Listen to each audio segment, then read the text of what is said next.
Halo, assalamualaikum warahmatullahi wabarakatuh. Kembali lagi teman-teman bersama saya Ma'ruf Ragil Japang. Ya teman-teman, kali ini saya mau ngajak teman-teman buat keliling di sekitaran hotel tempat kami menginap. Ya teman-teman, hotel ini tentunya difasilitasi sama IM Jepang ya teman-teman. Tidak saya membayar sendiri ataupun perusahaan membayar, itu tidak. Semua kepulangan dan juga keberangkatan itu difasilitasi oleh IM Jepang. Dan kali ini tempat hotel saya menginap itu yang difasilitasi oleh IM Jepang itu berada di kota Fukuoka ya teman-teman.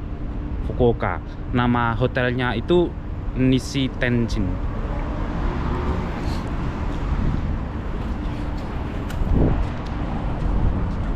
Hotel tempat saya menginap itu adalah Nishitetsu ya teman-teman.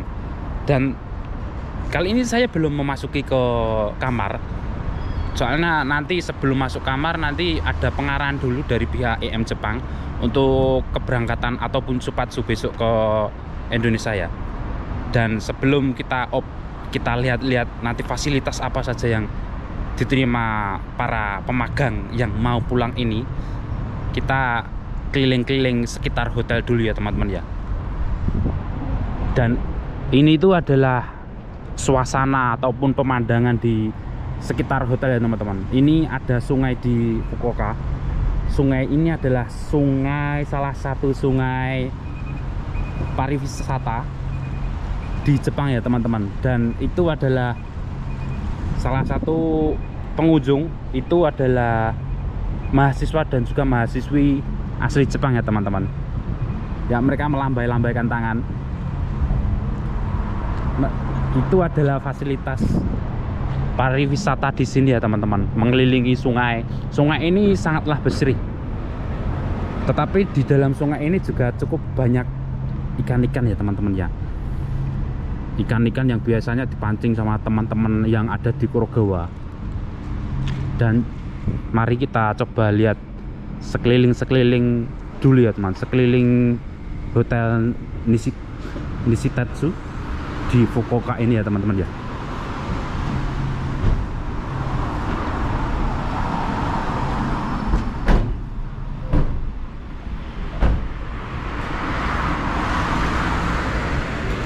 Ini hotelnya itu nggak begitu besar ya teman-teman ya. Sebenarnya itu nggak begitu besar, tetapi gedungnya ini sangat tinggi lur. Gedungnya itu sangatlah tinggi. Soalnya pertanahan di Jepang itu ya ngeri-ngeri sedap. Bener ngeri-ngeri sedap. Dan tempatnya ini juga cukup strategis juga. Makanya gedungnya itu nggak terlalu besar tapi tingginya tuh wow. Luar biasa ya teman-teman. Dan saya kali ini mau ngajak teman-teman buat keliling-keliling dulu, keliling di sekitar hotelan sini dulu ya teman-teman, sebelum kita masuk ke dalam hotel. Dan ini di dalam itu, di sekitaran hotel ini banyak sekali gedung-gedung tingkat ya teman-teman ya. Kalau di sini itu ya bener-bener Jepang lur. Di Fukuoka, kota ini bener-bener Jepang. Beda halnya kalau kita ada di Kurogawa ya lur ya, tempat tinggal saya selama magang di perusahaan ya teman-teman ya. Beda jauh, bener-bener beda jauh teman-teman.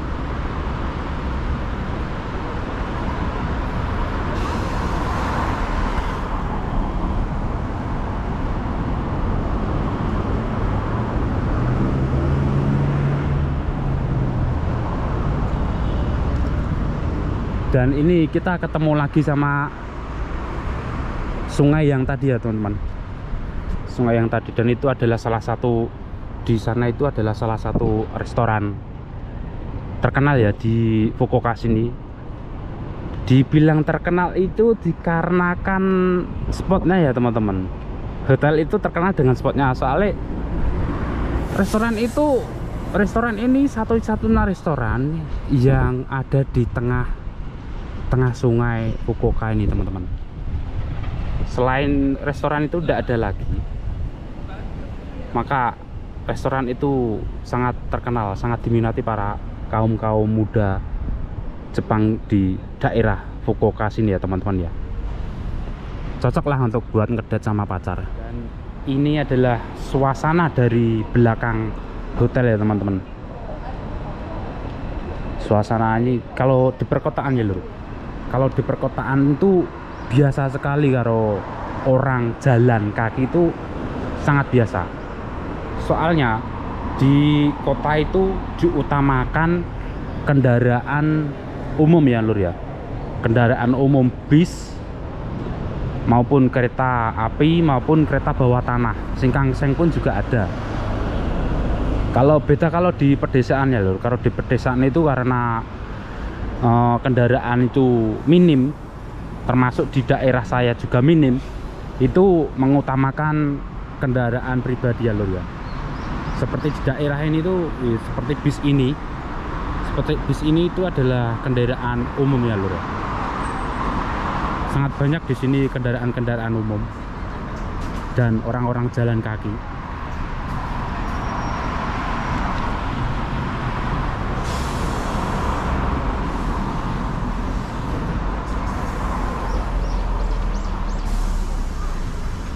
Coba kita lihat daerah-daerah sekitar dulu ya lur.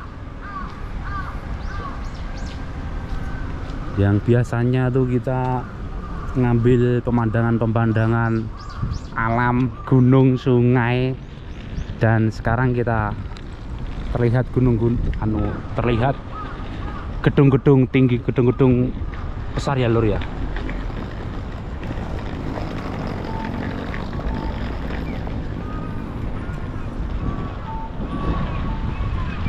Kalau ini mah bener-bener Jepang lur. Ini kalau ini bener Jepang, ini bukan Kalimantan cabang Jepang ya lur ya.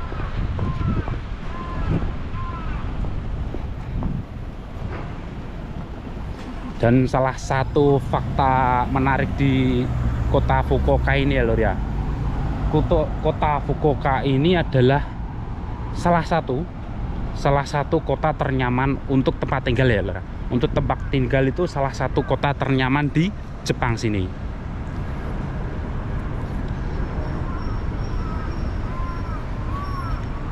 Meskipun juga banyak sekali perusahaan-perusahaan besar, pabrik-pabrik besar, tetapi pabrik-pabrik besar itu selalu ditempatkan di pinggiran-pinggiran, di pedesaan-pedesaan. Di daerah Fukuoka ini sebenarnya banyak sekali perusahaan, tetapi perusahaannya itu ditaruh di pinggiran-pinggiran kota semua ya lor ya.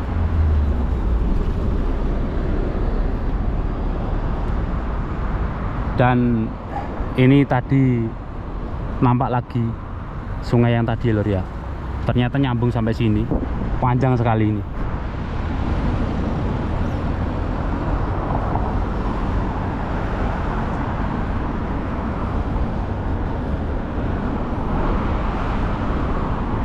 Ini Hotel Nishitetsu, tempat kami pemagang IM Jepang. Tempat kami pemagang dari IM Jepang itu menginap. Hotelnya itu ada di sini ya teman-teman. Dari dalam tuh memang agak sempit, tetapi tinggi gedungnya itu lumayan ya teman-teman. Dan ini adalah suasana sungai yang sama ya.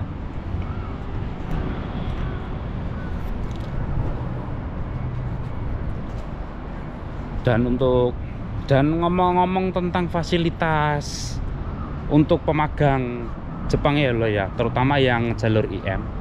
Kenapa saya bahasnya terus kok IM terus mas, kok IM terus mas? Nah, soalnya saya mengalami dan melakukan dan punya pengalaman tuh dari program IM Jepang ya lo ya. Ya umumnya itu dari khalayak luas itu terkenal jalur negeri lah, soalnya walaupun alur tesnya itu sangat bener-bener susah ya lor ya, saya katakan bener-bener susah daripada yang lain-lainnya, tetapi fasilitas dan juga pengalaman yang bisa kita terima itu ya nggak bain-bain. Ya menurut saya sesuai lah dengan perjuangan awal saat kita melakukan ataupun ikut tes ya lur ya. Saat kita ikut seleksi ya lur ya. Dan belum cukup sampai di situ. Di saat pelatihan pun ya juga bener-bener ya menyusahkan. Bisa dikatakan ada yang bertanya, Mas katanya IM Jepang itu semi militer. Ya kalau semi militer itu enggak ya menurut saya. Yang jelas saat di pendidikan IM Jepang itu baik Plada maupun Platnas itu benar-benar menekankan masalah kedisiplinan ya lur ya. Soalnya Jepang itu kan backgroundnya orang-orang disiplin, benar-benar disiplin dalam segi apapun, dalam segi aturan maupun juga waktu. Maka dari itu saat pendidikan kita benar-benar genjot dalam hal kedisiplinan ya, supaya kita nggak kaget lah saat nanti kita merantau di Jepang ya loh ya. Soalnya yang jelas itu beda banget budaya nih, budaya kita sama budaya orang-orang Jepang itu beda banget. Maka dari itu di pendidikan itu benar-benar digembleng dalam hal kedisiplinan. Jadi ya kalau orang-orang backgroundnya itu orang yang mageran ya jelas menurut saya bener kaget nanti kalau masuk di pelatihan. Tetapi backgroundnya kalau background orang yang disiplin, yang aktif, insya Allah nanti bisa lancar lah. Yang jelas semua itu butuh perjuangan loh. Enggak seenak saya sendiri tanpa usaha lolos itu enggak. Itu semua itu butuh perjuangan. Ya yang jelas perjuangan semua orang itu berbeda-beda. Perjuangan saya dan juga perjuangan teman-teman yang masih di Indonesia ini pasti berbeda. Dan teman-teman yang masih ada di Indonesia tetap semangat lur, tetap semangat. Yakin pasti kalian bisa ke Jepang sini. Pokoknya ikuti aja alurnya, tetap usaha, tetap belajar, dan juga jangan lupa tetap berdoa ya lur ya. Jika kalian benar-benar melakukan usaha maksimal, insya Allah Allah akan memberi kemudahan untuk teman-teman yang melakukan hal-hal yang tersebut ya teman-teman ya. Dan juga itu juga tergantung dengan rezeki semua orang. Soalnya rezeki itu nggak bisa ditebak loh. Kalau memang teman-teman direzekikan di Jepang pasti insya Allah bisa. Dan nyoba kita masuk ke hotelnya dulu ya teman-teman. Ini adalah hotel Nishitetsu, tempat para pemagang IM Jepang itu di tempat untuk menginap untuk para pemagang IM Jepang ya teman-teman. Dan nanti untuk kepulangan satu angkatan itu sepulau Kyushu itu hanya 7 orang. Tetapi ini masih menunggu ya teman-teman ya. Soalnya nanti masih ada pengarahan juga dari IM Jepang. Ini Mas Ajis dari Temanggung, Bos Wifi. Ini Mas Raffi dari mana Mas? Mas Raffi dari mana? Jepangnya itu di mana Mas? Jepangnya Fukuoka Kurumishi. Di Kurume, di perusahaan servis mobil. Di Jepang juga ada yang magang bengkel ya lur. Ya, bengkel ada, pertanian ada, kaigo juga ada untuk perawat lansia biasanya. Ya kita udah dapat kamarnya ya, kamar nomor 5108. Kita baru aja dapat kamarnya. Coba kita OTW ke kamarnya. Nggak ada nomornya lur. Siji kosong piro? 518 karo 516. Nanti piro, Jun?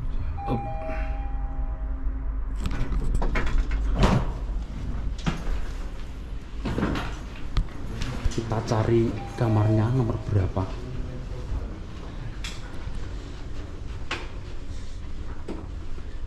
Satu dua lima. Keblabasan lur. Lantai piro? Kamar piro? Nomornya? 516 518. Ki mau lantai ini berarti lantai 4. Keblabasan lur. lantai dhuwur dhewe. Balik meneh.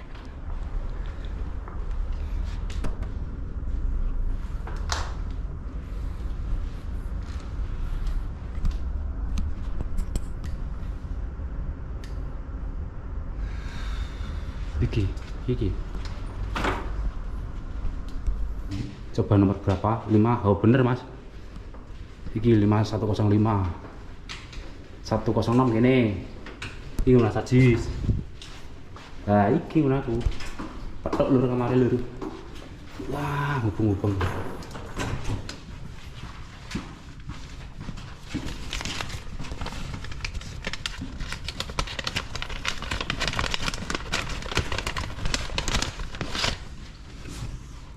Ini adalah kartunya, kartu masuk kamar ya lur ya. Gak der, template slep, nyala kabeh kamare. Iya, ini lur penampakan kamar hotel di Jepang ya lur ya. Gak beda jauh ya lur ya, kamar hotel di Indonesia. Ya seperti ini.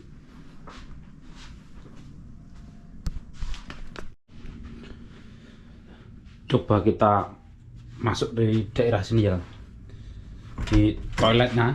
Nah ini toilet kok ini lur, ini lumayan cilik tapi yo khas Jepang banget lah. Ini ono kolai so digubluron. Biasanya wong Jepang neng arepan adus sih neng bluron neng kolah nih lur. Wastafel ya apa iki bu nek diku nongkrong ya lur ya. Wah kayak kocone kayak nek biasanya nongkrong karo udut ini. Ini kamar mandi hotel Jepang ya lur ya. Dan ini ada lemarinya lur. Lemarinya seperti ini. Sama sendelan baju. Ya enggak jauh berbeda lah ya lur sama hotel-hotel di Indonesia. Cuma bedanya itu cuma tempat di Indonesia sama di Jepang gitu aja. Dan nyoba lur, kita nyoba ngelihat di area luar hotel ya seperti apa pemandangannya. Oh ternyata enggak, ternyata bukan di sebelah sungai tadi ya lur ya. Ternyata di bagian lawannya yang sebelah kanan, di luar tuh pemandangannya gedung-gedung semua ya lur ya. Ini gedung-gedung semua, tidak laut yang tadi. Mungkin kalau dapat pemandangan yang laut yang tadi, wah nongkrong syahdu lur. Ini pemandangan dari kota Fukuoka Jepang lur. Ya lur, itu tadi cuma iseng-iseng jalan-jalan di sekitaran hotel sini ya teman-teman. Ini mengenai tentang hotel yang sudah saya sampaikan tadi ya. Teman-teman yang pengen ke Jepang, ini bukannya saya promosi atau gimana ya. Yang jelas ini saya berbagi pengalaman, tentunya pengalaman saya sendiri yang pernah saya jalani juga. Kalau teman-teman itu lewat kalau teman-teman ke Jepang itu melalui jalur IM, itu fasilitas yang didapat itu berangkat itu tiket gratis ya teman-teman. Tiket gratis, tiket pesawat gratis. Setelah 3 tahun nanti pulang juga dapat tiket lagi. Fasilitas nanti biasanya seperti ini ya teman-teman. Sebelum pulang nanti kan ada serah terima dulu dari Kaisa ke IM Jepang. Nah nanti setelah acara nanti kita nginap di hotel 1 malam. Lah besoknya kita pulang. Itu semuanya gratis, hotel sama fasilitas transport ke bandara dan juga pesawat itu semuanya gratis ya teman-teman. IM yang nanggung. Dan ini kebetulan saya itu tahun kelima. Dulu saya 3 tahun sudah selesai dan kembali lagi yang tahun keempat dan juga tahun kelima itu juga gratis ya teman-teman. Tiket berangkat itu gratis. Semuanya ditanggung Kaisa dan juga IM, tentunya kerja sama IM dan juga Kaisa. Dan pulangnya ini, saat pulang ini itu juga sama ya lur, tidak berubah. Fasilitas hotel dan juga transport ke bandara, dan juga tiket pulang itu juga gratis ya Lura. Kalau misal teman-teman ke swasta itu mungkin ada yang bayar sendiri juga, ada yang gratis juga. Soalnya kalau swasta itu bermacam-macam Lur, modelnya itu banyak sekali, dan tesnya itu juga nggak sama, semuanya itu beda-beda. Tetapi kalau IM itu ya soalnya itu, tetapi kalau IM dikarenakan IM itu jalur negeri satu komando, itu dari tes sampai kepulangan, dari mau mulai sampai sudah selesai itu sama semua Lur. Terus sama, mungkin ada perubahan itu, mungkin ada ya, pasti ada perubahan, tetapi cuma sedikit lah, nggak signifikan lah. Dan ini untuk teman-teman yang ingin ke Jepang, semangat belajarnya, jangan mudah menyerah. Ya semoga saja sekali tes teman-teman langsung lolos. Tetapi misalnya kalau belum rezeki ya jangan terus menyerah, tetap semangat terus. Ingat ya teman-teman, waktu teman-teman itu belajar itu tidak menghabiskan uang. Ya, waktu kalian belajar itu tidak menghabiskan uang. Justru waktu yang teman-teman gunakan untuk berleha-leha itu mungkin menghabiskan uang. Karena leha-leha itu untuk orang-orang sekarang ini kan pasti pegang HP ya teman-teman. Pegang HP, buka Facebook, buka Instagram, buka TikTok dan lain-lainnya, itu kan juga butuh kuota. Itu justru membutuhkan biaya teman-teman. Tetapi kalau waktunya itu teman-teman buat belajar, itu tidak membutuhkan uang. Membutuhkan uang pun hanya sedikit, mungkin untuk membeli buku yang buat kita belajar. Dan waktu belajar itu juga mengasah otak kita. Kita sering belajar, semakin tajam juga, semakin bagus juga kinerja otak kita. Tetapi jika teman-teman malas belajar, ogah-ogahan, buka buku jarang, semakin tumpul pikiran kita ya. Dan ingat teman-teman, rezeki itu tidak tertukar. Kita lahir itu sudah membawa catatan rezeki sendiri-sendiri teman-teman. Maka dari itu jangan lupa berdoa. Usaha itu perlu. Tetapi kalau usaha aja tanpa berdoa itu namanya sombong ya teman-teman. Maka dari itu usaha perlu, action juga perlu, dan yang paling penting itu juga doa. Semoga teman-teman yang masih di Indonesia dipermudah, diperlancar supaya bisa cepat prosesnya itu dipercepat supaya tidak ada kendala. Semoga tidak ada kendala supaya teman-teman bisa cepat pergi ke Jepang ya, ke Jepang untuk cari uang, untuk cari modal, untuk celeng-celeng ya tentunya ya, bukan untuk bersenang-senang. Dan mungkin video hari ini cukup dulu sampai di sini ya teman-teman. Bukannya saya mau pamer atau apa, wah ini dapat fasilitas seperti ini, bukan. Video ini saya buat cuma buat motivasi teman-teman bahwa pemagang Indonesia di Jepang itu juga bisa mendapatkan fasilitas yang sesuai, yang pantas lah buat kita. Tidak seenaknya, tidak suruh kerja aja, enggak ya. Dan semoga setelah teman-teman berhasil ke Jepang juga mendapatkan perusahaan yang baik dan juga bos yang baik hati tentunya ya. Semoga saja semuanya lancar. Dan untuk video kali ini cukup sampai di sini dulu. Tetap semangat, jangan pernah menyerah, kejar impian kalian. Billahi taufiq wal hidayah. Wassalamualaikum warahmatullahi wabarakatuh.